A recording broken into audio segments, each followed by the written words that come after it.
ఇప్పుడు దేవుడు విశ్వాసకి ఎందుకు పరీక్షలు పెడతాడట?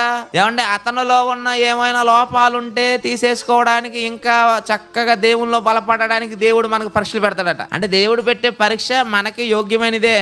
దేవుడు పెట్టే పరీక్ష మన మంచిగా పెడుతున్నాడు. ఇందులో మనం అపార్థం చేసుకోవాల్సిన అవసరం ఏమీ లేదు. నాకే ఎందుకండి ఇన్ని కష్టాలు, ఏమంటే నాకే ఎందుకండి ఇలా జరగాలి అనుకోకూడదట. అదే చెప్పాడు దావీదు గారు. అంటున్నాడు ఏమంటే దావీదు గారు ఆయన రాసిన మాటలో, ఇదిగో నాకు ఎన్నో కష్టాలు వచ్చాయి, నేను నీ వైపే చూస్తున్నాను.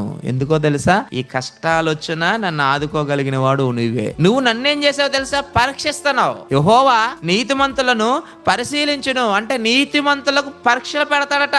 చూడండి 11 నీవు బందీ గృహంలో మమ్మ ఉంచితివి అంటే మా నడుముల మీద గొప్ప భారము పెట్టితి. అంటే బరువులు ఎవరు పెట్టారంట? మనకే దేవుడే పెట్టాడట. శరీరంలో రోగాలు ఎవరు పెట్టారంట? దేవుడే పెట్టాడట. అదేంటండి?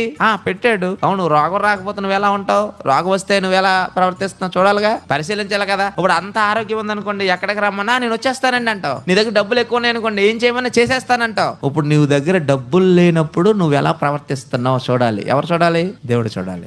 నీ శరీరంలో రోగం వచ్చినప్పుడు నువ్వు ఎలా ప్రవర్తిస్తున్నావు దేవుని ఎదుట, అది చూడాలి దేవుడు.